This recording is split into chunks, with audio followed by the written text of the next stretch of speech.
Assalamualaikum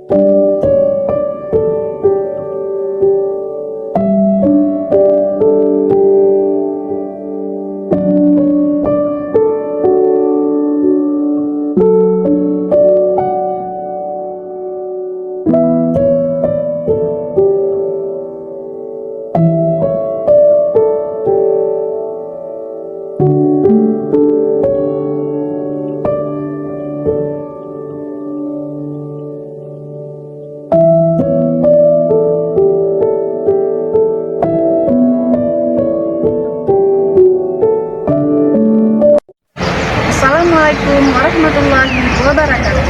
Perkenalkan, nama saya Mulyani SPDI, calon guru penggerak Angkatan 11 Kabupaten Aceh Utara. Di sini saya akan melakukan aksi nyata diseminasi budaya positif di SMA Negeri 1 Murah Mulia. Membuat aksi nyata ini, terlebih dahulu saya berkonsultasi dengan kepala sekolah, di mana di sini saya meminta izin dan dukungan untuk melakukan aksi nyata diseminasi di SMA Negeri 1 Murah Mulia. Semoga dengan aksi nyata diseminasi budaya positif ini dapat membawa perubahan ke arah yang lebih baik.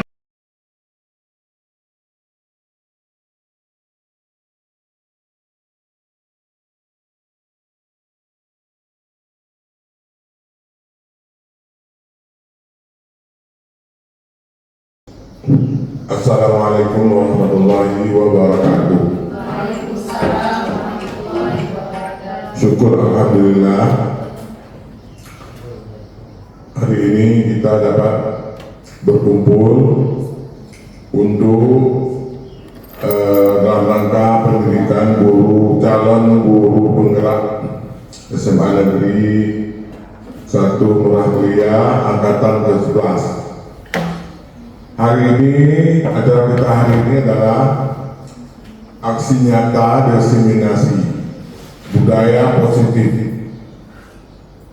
yang akan disampaikan oleh Ibu Yusfi Fajar dan Ibu Mulyani. Sebagai pimpinan sekolah, saya berharap aksi nyata acara kita hari ini betul-betul membawa dampak positif bagi perkembangan pembelajaran di sekolah kita. Ini saja mungkin. Selanjutnya saya serahkan kepada Ibu Yusfi Fajar dan dilanjutkan oleh Ibu Mulyani. Demikian saja dan dari saya. Billahi taufiq wal hidayah. Assalamualaikum warahmatullahi wabarakatuh.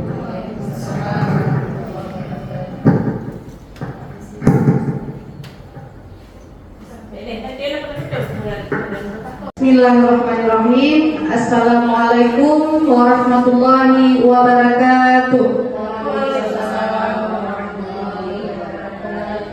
Alhamdulillah rabbil puji syukur kehadiran Allah Subhanahu wa taala yang mana oleh Allah telah memberikan kita rahmat dan hidayahnya sehingga kita dapat berkumpul di ruangan ini. Yang saya hormati Bapak Kepala Sekolah SMA Negeri 1 Murah Mulia, Bapak Dr. Andes Saidi MPD. Kemudian yang saya hormati Bapak Ibu Dewan Guru ataupun teman-teman seperjuangan yang sudah berhadir di ruangan yang berbahagia pada hari ini. Baiklah Bapak Ibu, hari ini saya akan melakukan aksi nyata diseminasi budaya positif yang akan dipaparkan oleh saya sendiri, yaitu Mulyani SPDI, calon guru penggerak Angkatan 11 Kabupaten Aceh Utara di SMA Negeri 1 Murah Mulia. Oke, selanjutnya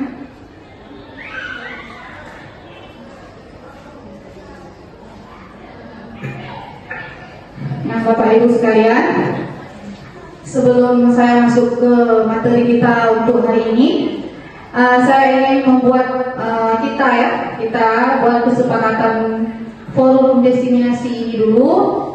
Ada beberapa yang sudah saya tulis, yaitu menghargai siapapun, kemudian menjadi pendengar yang baik, mengangkat tangan sebelum berpendapat, kemudian menjawab ketika dipersilahkan, dan yang terakhir tertib. Itu beberapa yang sudah saya buat. Mungkin dari forum ini kita bisa sepakati bersama, atau ada yang mau ditambahkan Bapak Ibu?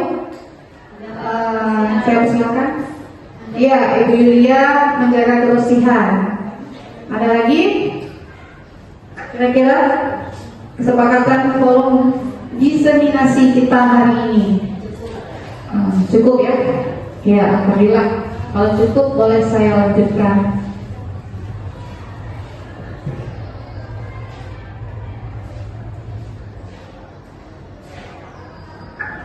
Nah, mungkin Bapak Ibu sekalian, berhubung diseminasi ini saya buat di akhir pelajaran kita pada hari ini, jadi mari kita breaking dulu yuk, karena Bapak Ibu sudah sangat lelah, letih, sehingga kita perlu breaking supaya bisa meregangkan kembali aura-aura yang sudah kaku. Baiklah Bapak Ibu, boleh saya minta waktunya untuk berdiri sebentar.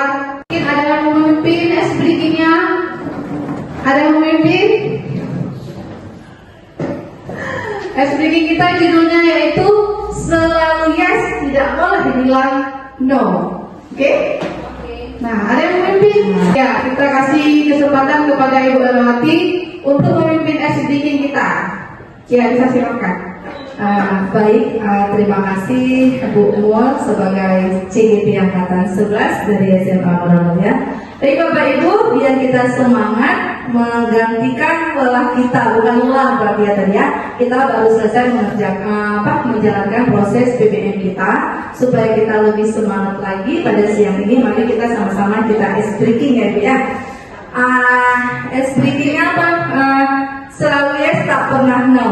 Berarti selalu yes, yes 3 kali, tak pernah no, no, no 3 kali, kemudian selalu yes, tak pernah no, selalu yes, yes, yes.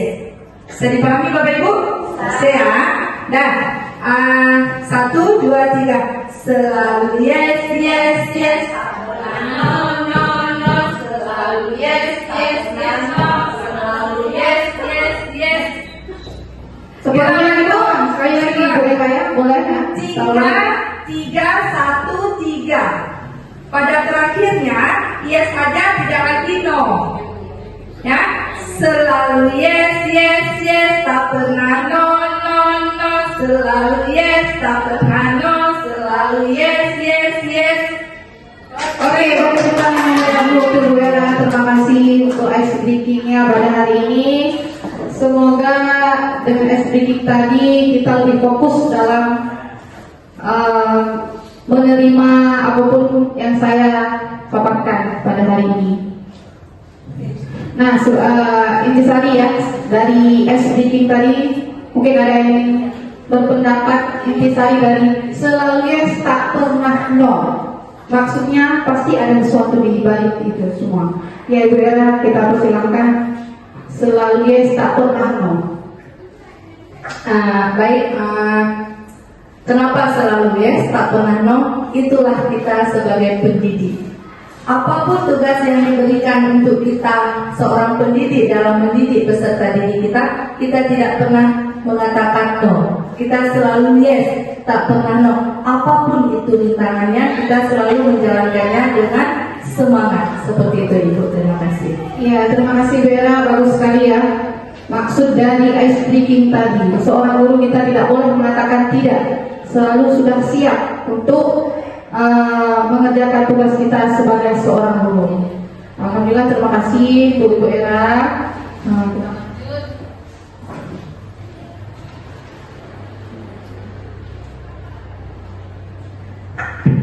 Oke, ini dia budaya positif tadi, diseminasi aksi nyata, diseminasi budaya positif. Nah, adapun inti-inti dari budaya positif yang akan kita bahas pada hari ini yaitu ada 6 poin Bapak Ibu.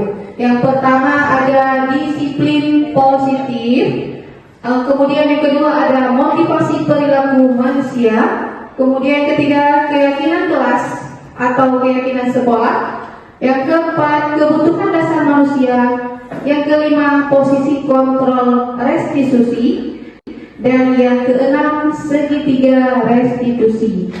Nah, sebagai seorang guru yang baik, kita harus memiliki kemampuan dalam mewujudkan budaya positif di sekolah. Budaya positif tersebut dapat dijalankan dengan menerapkan konsep-konsep inti tersebut. Ada 6 ya Bapak Ibu yang bisa kita terapkan untuk menjalankan budaya positif. Nah, ini dia. Kita sudah sering menerapkan budaya positif di sekolah kita, yaitu masalah yang pertama, disiplin positif. Disiplin positif merupakan suatu cara penerapan disiplin yang mengajarkan anak bertanggung jawab dan menumbuhkan kesadaran diri berdasarkan nilai-nilai kebajikan. Nah, Bapak Ibu tentu sudah sering membuat yang namanya disiplin positif di kelas, baik sebagai wali kelas maupun sebagai guru. Nah, ini contoh yang ada yang sudah saya buat ini, contohnya yaitu yasinan setiap pada hari Jumat. Itu disiplin positifnya mengandung nilai kebajikan religius, Bapak Ibu. Ya, mungkin ada dari teman-teman yang contoh lainnya yang perlu diterapkan di kelas atau bersama anak didik kita. Disiplin positif, iya, bergotong royong, ya, itu termasuk dalam nilai kebajikan. Bergotong royong yaitu bekerja sama. Berarti di kelas juga kita sering membuat yang namanya diskusi. Anak-anak di situ bekerja sama. Kemudian setiap Sabtu kita juga ada melakukan gotong royong untuk menumbuh kembangkan sikap kerjasama anak didik kita di sekolah. Kemudian ada lagi disiplin positif, yaitu disiplin positif di sini lebih ke arah disiplin diri yang dapat mengontrol diri dalam melakukan segala tindakan. Nah, dengan disiplin positif maka anak-anak akan terbiasa dalam mengerjakan hal-hal yang baik. Ini contoh berikutnya kita ada di sekolah, yaitu upacara rutin setiap hari Senin, kemudian yasinan setiap hari Jumat. Ada lagi mengaji 15 menit sebelum memulai pelajaran. Itu beberapa contoh disiplin positif. Ini lagi disiplin positif dapat membuat murid memahami dan menyadari berdasarkan motivasi internal, bukan akibat paksaan, ujian ataupun hukuman. Nah, Bapak Ibu, berarti disiplin positif di sini anak-anak itu muncul disiplin itu dari dirinya sendiri, bukan dari paksaan orang lain ataupun ingin mendapat pujian. Misalnya contoh disiplin yang dari diri sendiri, kira-kira yang sudah kita lihat sama diri kita, ada ini beberapa Bapak Ibu. Datang ke sekolah tepat waktu dengan kesadaran diri sendiri, tidak ada paksaan dari orang. Untuk menumbuhkan budaya positif tersebut, ada 6 dimensi yang harus kita tanamkan ke siswa-siswi kita, yaitu 6 karakter dalam profil pelajar Pancasila. Baik Bapak Ibu, untuk budaya positif yang selanjutnya yaitu 3 motivasi perilaku manusia. Nah, yang pertama ada untuk menghindari ketidaknyamanan atau hukuman, perilaku yang pertama. Kemudian perilaku yang kedua, untuk mendapatkan imbalan atau penghargaan dari orang lain. Dan yang ketiga adalah untuk menjadi orang yang mereka inginkan dan menghargai diri sendiri dengan nilai-nilai yang mereka punya. Nah, ini yang sering kita lihat di sekolah kita untuk anak didik kita. Yang pertama ada untuk menghindari ketidaknyamanan atau hukuman. Seseorang melakukan sesuatu itu pasti ada tujuannya, Bapak Ibu. Nah, yang pertama seperti 3 motivasi perilaku manusia ini, yaitu kita sering melihat siswa yang datang terlambat, kemudian siswa beralasan sakit atau apa di kelas. Nah, untuk menghindari ketidaknyamanan atau hukuman tersebut, pasti siswa melakukan sesuatu. Baik Bapak Ibu, untuk budaya positif yang selanjutnya yaitu 3 motivasi perilaku manusia.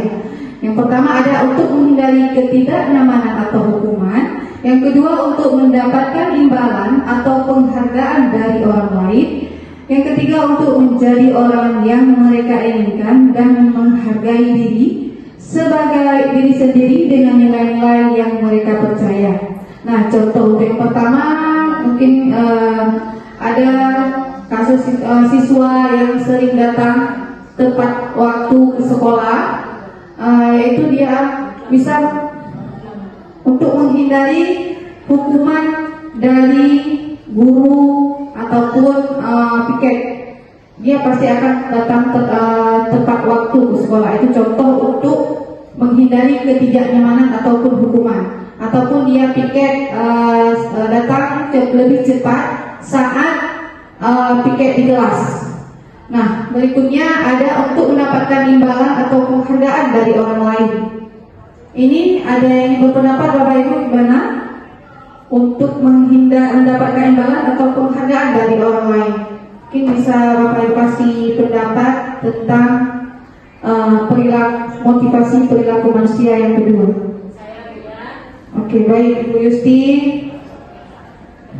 Pakai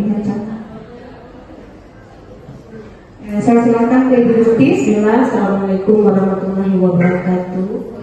Pada poin untuk mendapatkan imbalan atau penghargaan dari orang lain, menurut saya gini Bu, sebagai contoh, ada peserta didik yang datang ke sekolah lebih awal sebelum waktu pembelajaran dimulai.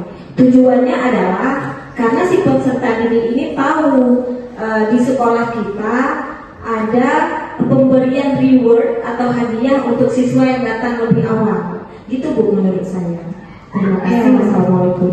Ya, terima kasih Ibu Yusti. Berarti Ibu Yusti tadi mengatakan misalnya ada penilaian di sekolah kita apabila siswa datang lebih cepat, maka di akhir semester akan mendapatkan hadiah dari sekolah. Maka siswa tersebut berarti di sini masuk ke motivasi perilaku manusia yang kedua, yaitu untuk mendapatkan imbalan, sehingga siswa tersebut mau melakukan ataupun datang lebih cepat dari teman-teman yang lainnya, karena dia ingin mendapatkan imbalan ke depannya. Kemudian ada yang ketiga, yaitu untuk menjadi orang yang mereka inginkan dan menghargai diri sendiri dengan nilai-nilai yang mereka punya. Untuk yang ketiga ini, bagaimana Bapak Ibu, ada yang berpendapat? Yang ketiga ini sama anak-anak kita, mungkin ada contoh yang sering terjadi di kelas ataupun saat ibu mengajar. Motivasi yang ketiga, ingin dihargai, menghargai diri sendiri dengan nilai yang mereka punya. Assalamualaikum warahmatullahi wabarakatuh. Terima kasih Bu. Saya akan menanggapi yang nomor 3, untuk menjadi orang yang mereka inginkan dan menghargai diri sendiri dengan nilai-nilai yang mereka percaya.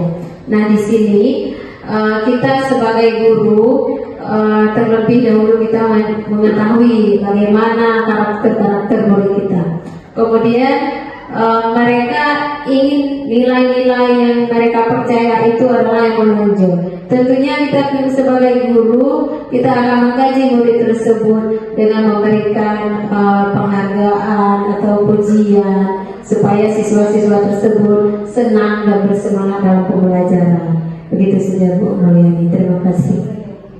Baik Ibu Lia, terima kasih banyak untuk contoh atau penjelasan tentang untuk menjadi orang yang mereka inginkan dan menghargai diri sendiri dengan nilai-nilai yang mereka percaya.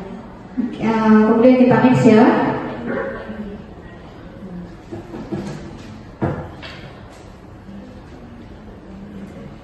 Nah Bapak Ibu, keselanjutnya yaitu budaya positif tentang keyakinan sekolah ataupun keyakinan kelas Bapak Ibu. Nah, ini di sini keyakinan kelas adalah kesepakatan bersama yang dibuat oleh anggota kelas, baik guru maupun siswa, mengenai norma aturan dan nilai-nilai yang dipegang dan dijalankan selama proses pembelajaran. Keyakinan kelas ini mencakup cara berinteraksi, sikap terhadap pembelajaran dan harapan dari setiap anggota kelas. Dengan adanya keyakinan kelas diharapkan tercipta lingkungan belajar yang kondusif dan mendukung. Nah, Bapak Ibu di sini sangat jelas ya, keyakinan kelas atau keyakinan sekolah. Nah, saya kasih contoh yang lebih kecilnya yaitu keyakinan kelas. Kita sering masuk ke kelas dengan siswa-siswi kita, pasti kita membuat sesuatu keyakinan kelas supaya proses pembelajaran kita di kelas dapat berjalan dengan lancar dan tertib. Nah, keyakinan kelas itu dibuat oleh guru dengan siswa yang ada di kelas.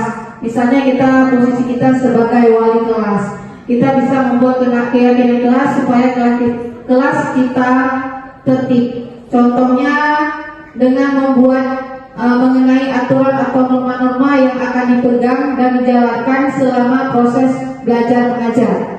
Keyakinan kelas ini, guru berperan dalam mewujudkan terbentuknya keyakinan sekolah atau kelas dengan adanya kesepakatan antara guru dan murid. Misalnya kesepakatan kelas kita buat sebelum di awal semester dengan mengandung nilai-nilai kebajikan. Misalnya seperti saya contohkan tadi, ada nilai kebajikan religius. Berarti di sini siswa di dalam kelas dapat membuat keyakinan kelas dengan membuat berarti berdoa sebelum dan setelah pelajaran dimulai. Itu contoh keyakinan kelas atau kesepakatan kelas yang akan kita buat di kelas. Kemudian lagi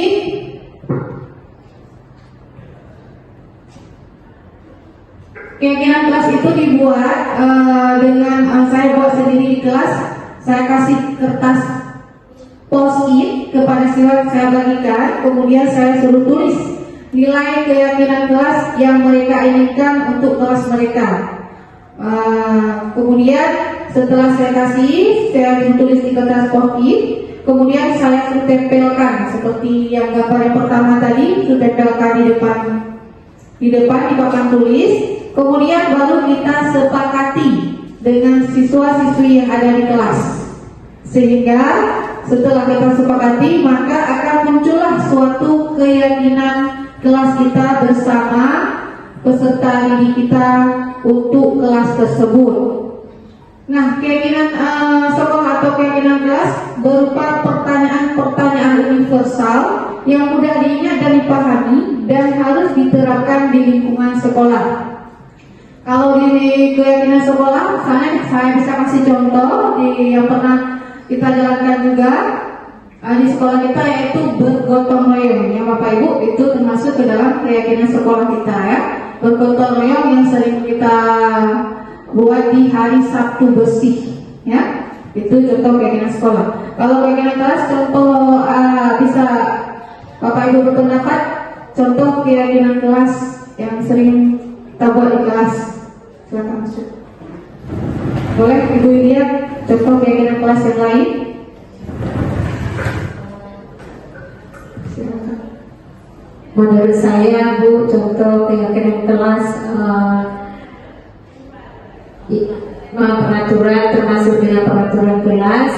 Jadi yang pernah saya lakukan sebelum saya mendalami keyakinan kelas pada hari ini, jadi yang pernah saya lakukan, saya bermufakat dengan siswa apa yang harus kita lakukan untuk meyakini peraturan tersebut. Begitu saja. Berarti Ibu Yulia tadi mengatakan peraturan ya, Bu Yulia ya.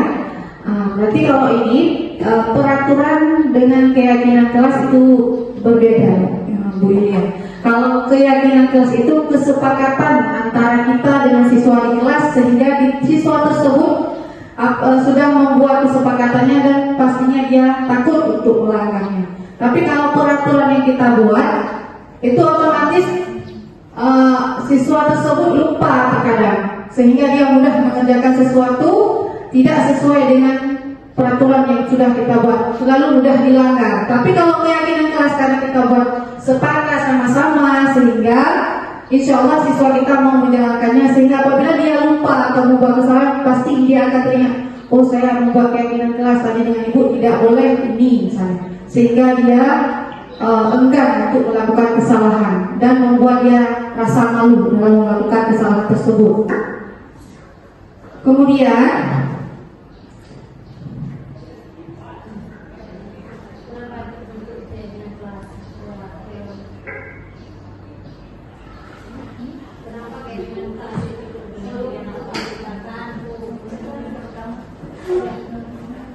kesimpulannya berarti Bapak Ibu, kenapa kita harus membuat atau membentuk keyakinan kelas? Supaya proses belajar mengajar kita dengan siswa dapat berjalan dengan tertib, aman dan kondusif.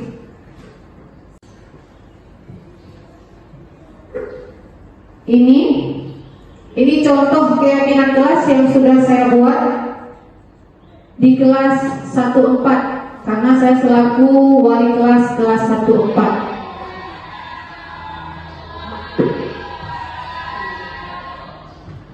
Nah ini mungkin videonya agak panjang, agak sedikit saya potong-potong aja.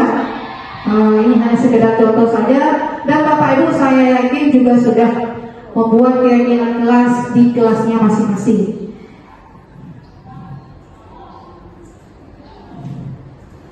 Ini prosesnya, kemudian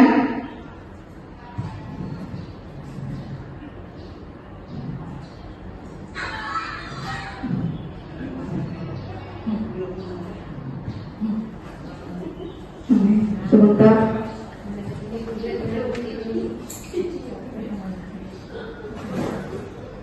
Ini saat saya membagikan kertas post-it supaya siswa menulis keyakinan kelas sesuai dengan keinginannya dulu, tetapi harus diingat dengan mengandung tadi kalimat-kalimat universal yang mengandung nilai-nilai kebajikan.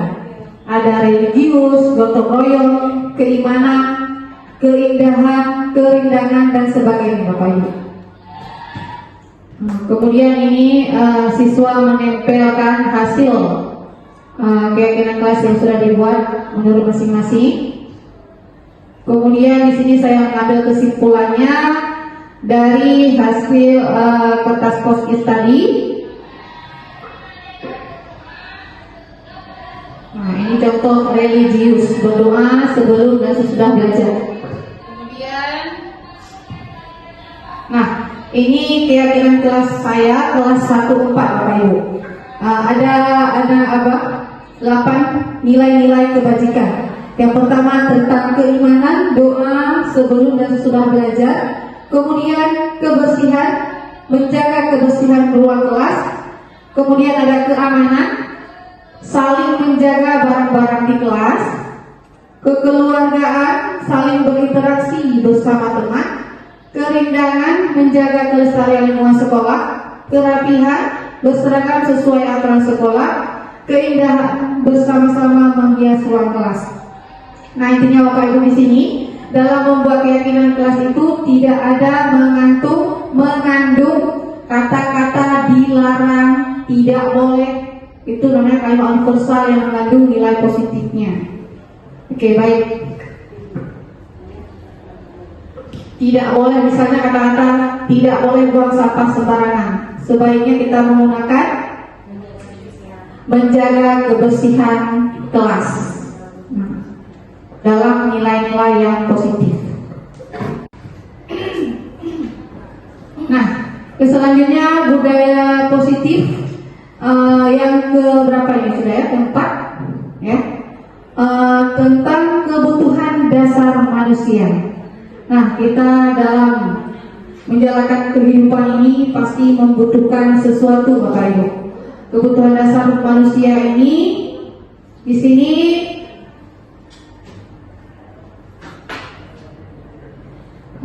ada pertanyaan dulu. Dalam kebutuhan dasar manusia yaitu ketika seorang murid melakukan suatu perbuatan yang bertentangan dengan nilai-nilai kebajikan atau melanggar peraturan hal itu, sebenarnya dikarenakan mereka gagal memahami kebutuhan dasar mereka, Bapak Ibu. Nah, di sini kita akan bahas kebutuhan dasar manusia.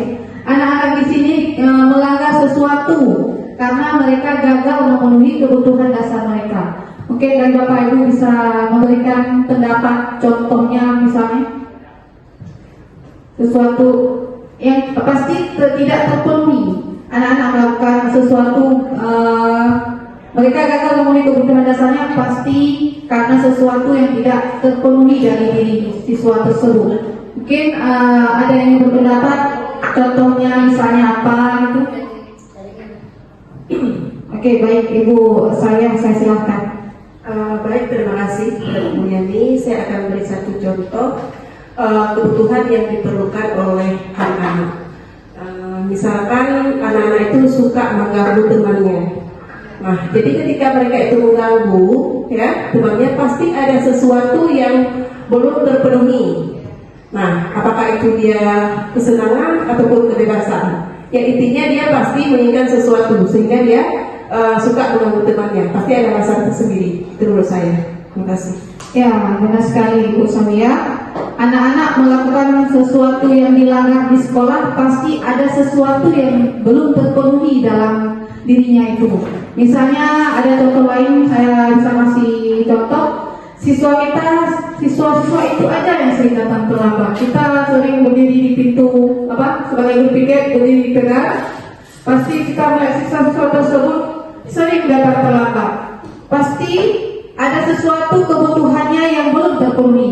Kita harus menanyakan dulu ke siswa tersebut apa yang belum terpenuhi. Jangan langsung kita memberi hukuman kepada siswa tersebut. Ini ya. Kemudian, nah Bapak Ibu, ada 5 kebutuhan dasar manusia. Yang pertama ada bertahan hidup. Kemudian kasih sayang dan rasa diterima, penguasaan, kebebasan, dan kesenangan. Nah, untuk poin yang pertama, bertahan hidup. Bertahan hidup, manusia ini kan saling ketergantungan, saling membutuhkan. Bertahan hidup tidak mesti hanya membutuhkan makanan, minuman. Kita juga saling bergantung kepada orang lain, artinya membutuhkan orang lain, Bapak Ibu. Tidak mesti terhenti. Bertahan hidup bisa juga mempunyai kehidupan yang layak sehingga kita dapat bertahan hidup, juga termasuk dalam hidup bertahan hidup.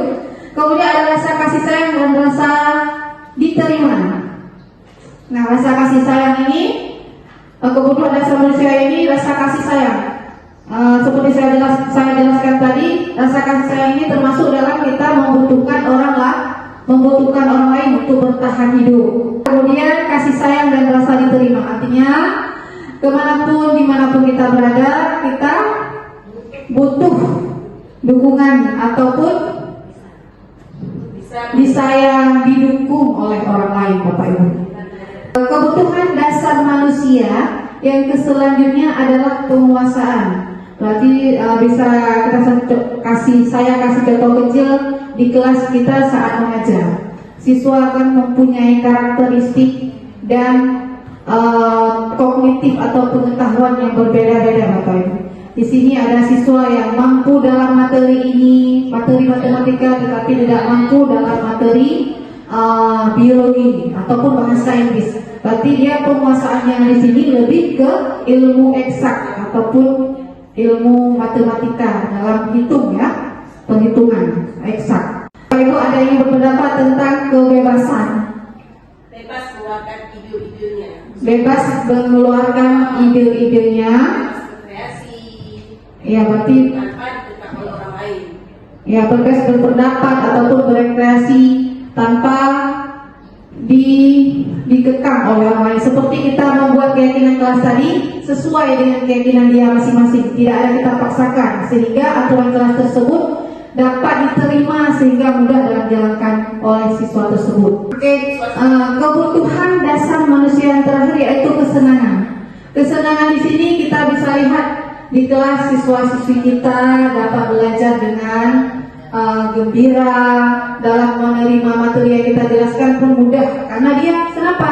Karena dia memiliki kebutuhan dasar manusia, senang dalam menerima pelajaran ataupun materi yang disampaikan oleh guru tersebut. Nah Bapak Ibu, sebelum saya lanjutkan, kita speaking dulu ya. Speaking lagi. Speakingnya adalah senyum 30 detik bersama teman yang ada di samping Bapak Ibu, saling bertatap mata. Nah, saya mulai ya Bapak Ibu. Bapak Nata ada kawannya Bapak. Bapak Nata sama sekali aja bertatap mata ya. Bu Asmi dan Lela, William. Ya, saya hitung ya selama 30 detik. Kita mulai.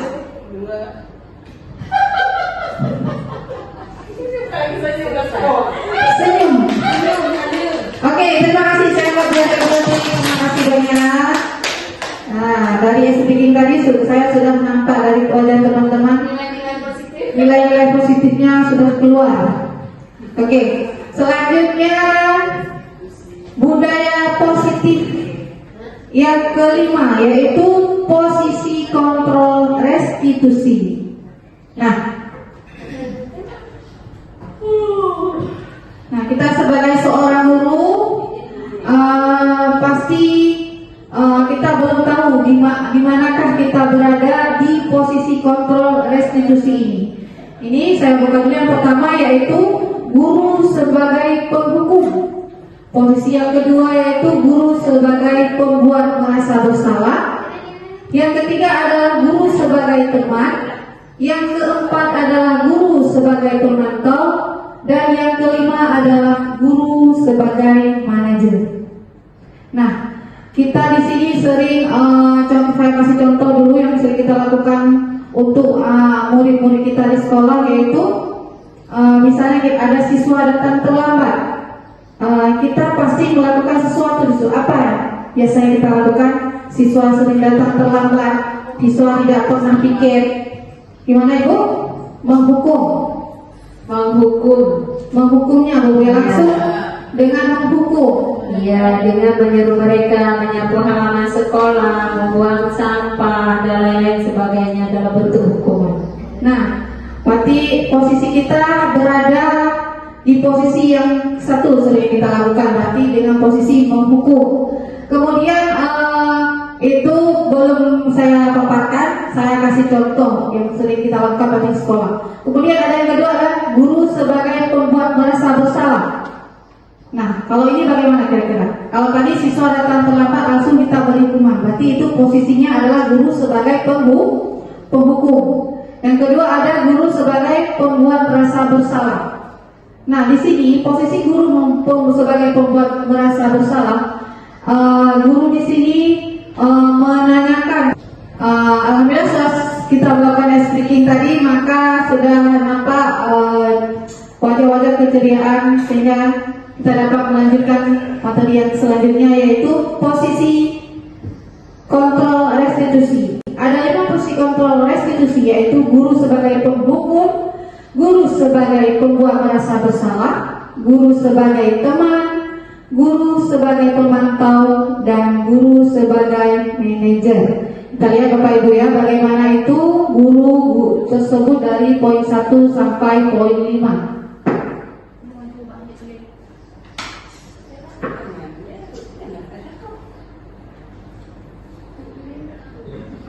Nah, 5 posisi kontrol tadi ada motivasi, identitas gagal, kontrol dari luar namanya, ataupun identitas berhasil, sukses, dan identitas berhasil dan sukses kontrol diri, dikontrol oleh berdua.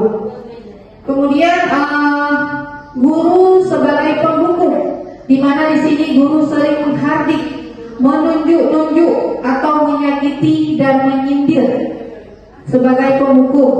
Kemudian ada itu bahasa-bahasa yang sering kita lakukan ya, guru sebagai pembuku. Kemudian ada lagi pembuat rasa bersalah dengan berceramah kepada siswa tersebut dan mengatakan ibu kecewa dengan kamu hari ini, kenapa tidak datang, kenapa selalu datang terlambat. Itu contoh siswa pembuat rasa bersalah. Kemudian ada lagi sebagai guru sebagai teman, yaitu membuatkan alasan-alasan untuk muridnya dengan menanyakan, ayolah lakukan demi ibu. Masa kamu tidak mau ini melakukan demi? Masa kamu tidak mau? Ingat tidak ibu pernah bantu apa untuk kamu? Itu posisi sebagai teman dalam bentuk pertanyaan-pertanyaan yang kita lontarkan ya. Kemudian ada posisi sebagai guru sebagai pemantau, yaitu sering kita pantau siswa-siswa kita yang melakukan kesalahan dengan menghitung dan mengukur. Kamu sudah berapa kali hari ini telat? Kemarin juga telat, hari ini juga telat. Berarti kita selalu mengukur, menghitung dia dalam melakukan kesalahan. Kemudian kamu tahu nggak apa peraturan di sekolah kita? Itu guru sebagai pemantau, selalu memantau siswa-siswanya saat melakukan kesalahan.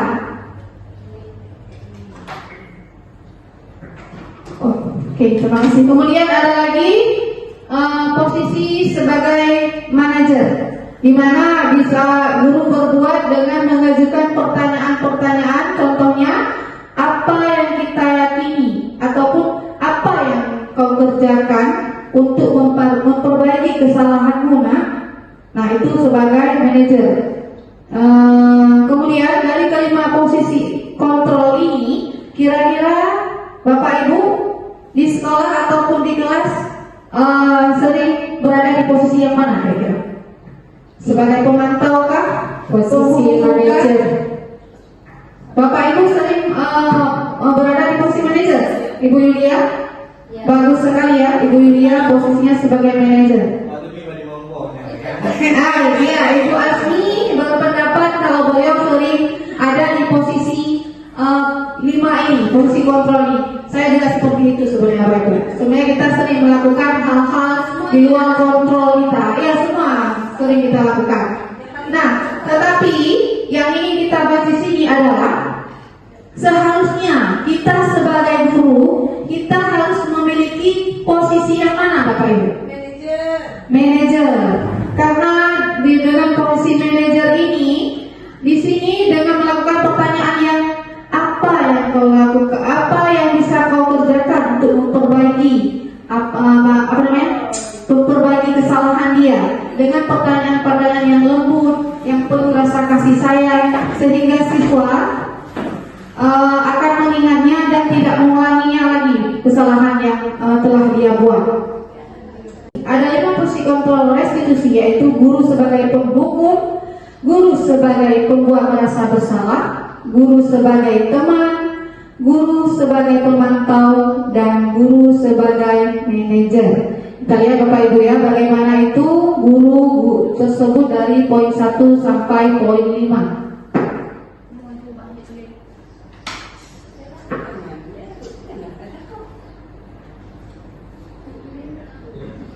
Nah, 5 posisi kontrol tadi ada motivasi, identitas gagal, kontrol dari luar namanya, ataupun identitas berhasil, sukses, dan identitas berhasil dan sukses kontrol diri, dikontrol dari luar berdua. Kemudian guru sebagai pembuku, di mana di sini guru sering menghardik, menunjuk-nunjuk atau menyakiti dan menyindir sebagai pembuku. Kemudian ada itu bahasa-bahasa yang sering kita lakukan ya, guru sebagai pembuku. Kemudian ada lagi pembuat rasa bersalah dengan berceramah kepada siswa tersebut dan mengatakan ibu kecewa dengan kamu hari ini, kenapa tidak datang, kenapa selalu datang terlambat. Itu contoh siswa membuat rasa bersalah. Kemudian ada lagi sebagai guru sebagai teman, yaitu membuatkan alasan-alasan untuk muridnya dengan menanyakan, ayolah lakukan demi ibu. Masa kamu tidak mau ingin melakukan demi? Masa kamu tidak mau? Ingat tidak ibu pernah bantu apa untuk kamu? Itu posisi sebagai teman dalam bentuk pertanyaan-pertanyaan yang kita lontarkan, ya. Kemudian ada posisi sebagai guru sebagai pemantau, yaitu sering kita pantau siswa-siswa kita yang melakukan kesalahan dengan menghitung dan mengukur. Kamu sudah berapa kali hari ini telat? Kemarin juga telat, hari ini juga telat. Berarti kita selalu mengukur, menghitung dia dalam melakukan kesalahan. Kemudian kamu tahu nggak apa peraturan di sekolah kita? Itu guru sebagai pemantau, selalu memantau siswa-siswanya saat melakukan kesalahan.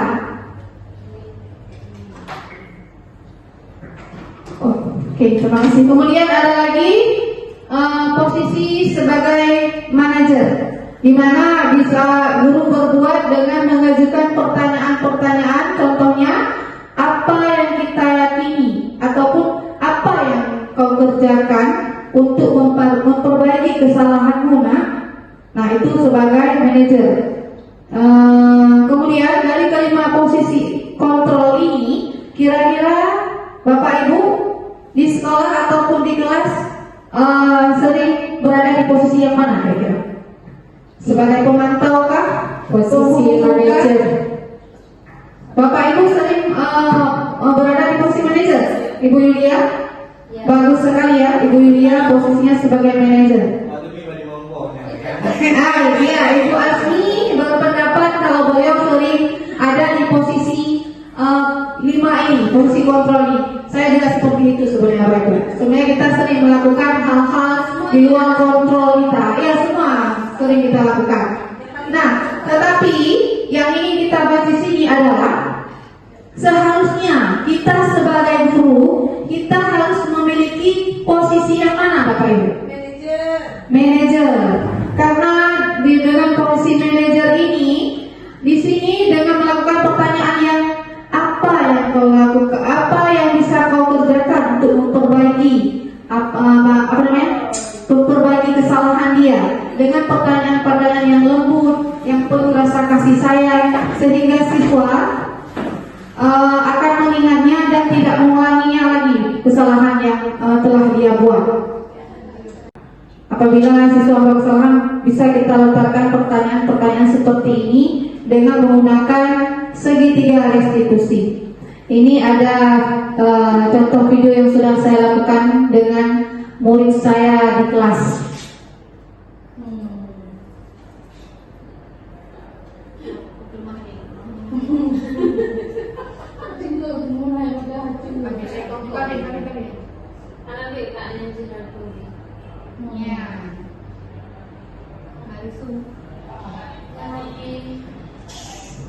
Ini ada siswa saya namanya Devita.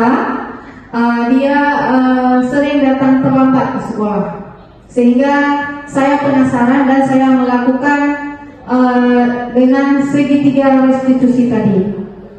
Yang pertama, menstabilkan identitas dengan menanyakan kepada Devita dengan pertanyaan-pertanyaan yang membuat dia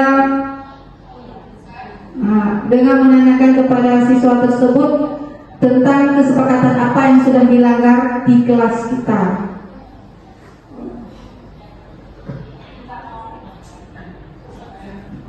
Kemudian ada tahapan tindakan validasi tindakan yang salah dengan melontarkan pertanyaan, apakah kamu tahu kesepakatan kelas apa yang sudah kita langgar, yang kamu langgar, nak?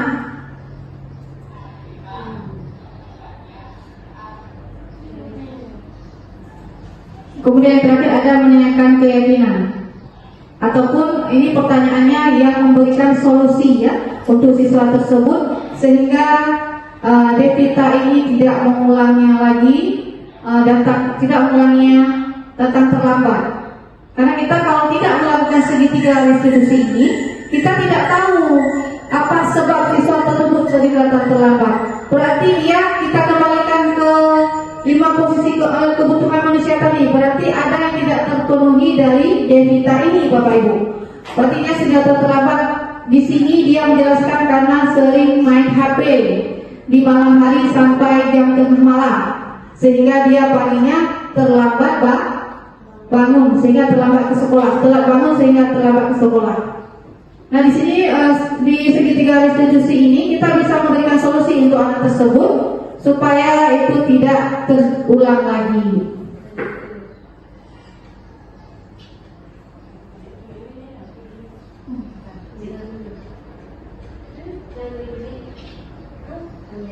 Nah, Bapak Ibu, alhamdulillah sudah di poin terakhir, yaitu 5 tentang budaya positif. Ada, saya ulangi lagi ya, yang terakhir ada 6 yang harus kita wujudkan dalam masalah. Alhamdulillah sudah sampai ke poin terakhir. Aksi nyata diseminasi saya, yaitu kita ambil kesimpulannya, yaitu ada 6 budaya positif yang harus kita terapkan di sekolah kita. Yang pertama, saya ulangi kembali, ada disiplin positif, motivasi perilaku manusia, keyakinan sekolah atau keyakinan kelas. Yang keempat adalah kebutuhan dasar manusia. Yang kelima, posisi kontrol restitusi. Dan yang keenam, segitiga restitusi. Nah, sebagai seorang guru yang baik harus memiliki kemampuan dalam mewujudkan budaya positif di sekolah. Budaya positif tersebut dapat dijalankan dengan menerapkan konsep-konsep tersebut. Baik, alhamdulillah Bapak Ibu, untuk hari ini terima kasih atas waktunya yang sudah diluangkan untuk saya. Semoga kita dapat menjadi guru yang tergerak, bergerak, dan menggerakkan. Saya akhiri Bapak Ibu, lebih dan kurang saya mohon maaf. Wabillahi taufiq wal hidayah. Assalamualaikum warahmatullahi wabarakatuh.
kita buat dulu beberapa kesepakatan kelas untuk kita ambil keyakinan kelas kita kelas 1-4. Nah, Ibu akan membagikan kertas post-it di mana nanti kalian akan membuat masing-masing kesepakatan kelas untuk kelas kita sesuai dengan keinginan kelas, sesuai dengan keinginan kalian masing-masing ya. Ini kita bagikan, saya bagikan. Tolong ditulis kesepakatan kelas menurutmu apa supaya kelas kita nyaman, aman, sehingga dalam belajar kita pun merasa tidak ngantuk mungkin ya. Ini siapa namanya? Ya, Muhammad Aril. Coba ditulis ya, Muhammad Aril.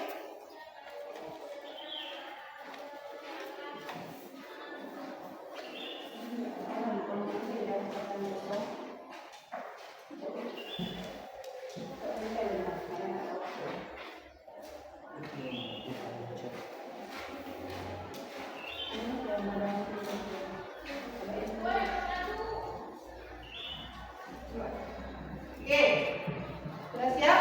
Ada yang sudah siap? Ada yang sudah siap? Sudah.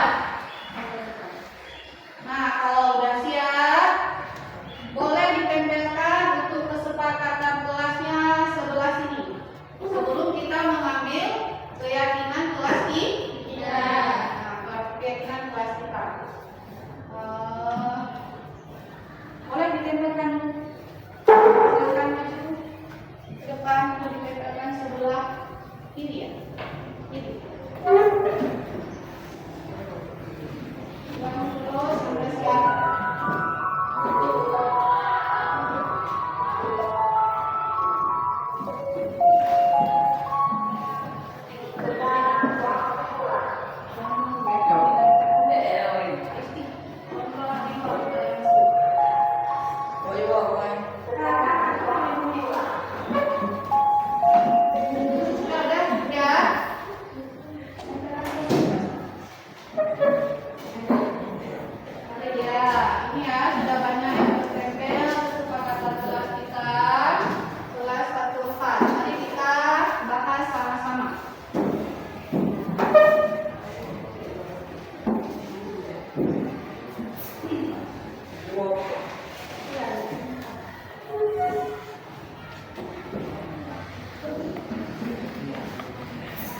Oke. Nah, di sini udah kita lihat, mari kita sama-sama beberapa macam tentang kesepakatan kelas 1-4. Yang pertama ada menjaga kebersihan kelas. Kemudian berdoa sebelum belajar. Itu masuk ke nilai-nilai kebajikan apa? Kalau berdoa sebelum belajar, nilai keimanan ya kan? Berdoa sesudah dan sebelum belajar.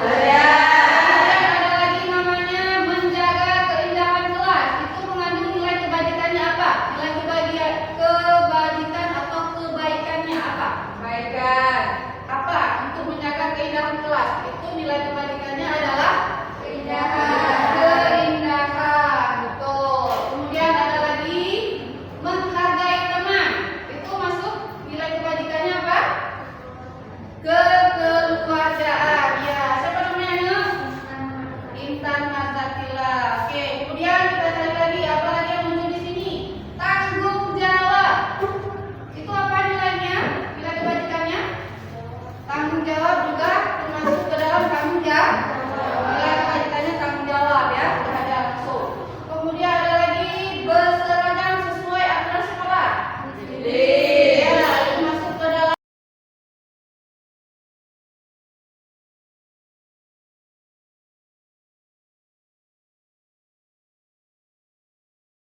Wabarakatuh. Perkenalkan, nama saya Intan Marsatila. Saya siswi dari SMA Negeri 1 Lembah Mulia Kabupaten Aceh Utara. Dengan adanya proses pembuatan keyakinan kelas bersama guru dan teman, saya merasa senang dan dihargai karena telah ikut berkomitmen dalam aturan tersebut. Dan aturan ini bukan hanya dari guru, tetapi juga dari diri saya sendiri, dan saya merasa bahwa aturan yang dihasilkan lebih adil dan sesuai menurut keyakinan kelas, sehingga kami dapat bertanggung jawab atas apa yang telah kami sepakati bersama. Terima kasih Ibu atas ilmunya. Wassalamualaikum warahmatullahi wabarakatuh.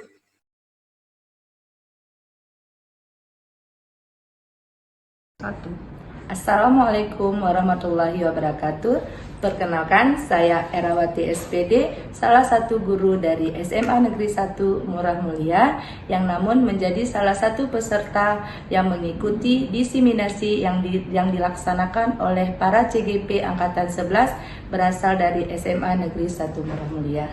Di sini saya ingin memberi sedikit testimoni apa yang telah saya pelajari pada saat CGP Angkatan 11 melakukan diseminasi. Alhamdulillah, banyak sekali ilmu yang saya dapatkan pada saat saya mengikuti seminar tersebut. Salah satunya tentang budaya positif, yang dulunya saya tidak tahu apa itu budaya positif. Setelah saya mengikuti diseminasi yang dilaksanakan oleh para CGP hebat dari sekolah kami, saya sudah tahu bahwa budaya positif itu suatu hal yang tumbuh dari dasar diri peserta didik kita, tanpa mereka itu takut akan hukuman dan tanpa mereka mengharap imbalan. Yang dulunya saya pribadi sering menghukum peserta didik apabila mereka itu terlambat datang ke sekolah. Nah, hal tersebut menjadi satu kesalahan yang telah saya lakukan. Setelah saya mengikuti diseminasi tersebut, yang insya Allahnya saya ke depan akan menerapkannya. Saya akan membudayakan apa-apa yang telah didiseminasi atau dipaparkan oleh CGP tersebut. Saya akan menjadi sebagai seorang guru memposisikan diri di posisi manajer, bukan lagi sebagai guru yang suka memberi hukuman dan membuat peserta didik merasa bersalah ketika mereka itu membuat suatu kesalahan. Saya nanti akan menerapkannya dengan peserta didik saya. Namun selain posisi seorang guru, ada juga satu hal yang dilaksanakan, yaitu tentang kesepakatan kelas. Yang dulunya yang saya tahu hanyalah peraturan. Namun setelah CGP melaksanakan diseminasi ataupun seminar, saya sudah tahu bahwa bukan lagi peraturan, tetapi keyakinan kelas, yaitu peserta didik itu membuat suatu hal berdasarkan dengan keyakinan mereka sendiri, bukan dengan tuntutan kita. Nah, terima kasih kepada CGP hebat yang ada di SMA Negeri 1 Murah Mulia. Semoga dengan adanya CGP di SMA kami bisa memberikan hal-hal yang lebih baik lagi, bisa membudayakan hal-hal yang lebih bijak lagi, terutama pada hal-hal yang lebih positif. Terima kasih. Assalamualaikum warahmatullahi wabarakatuh.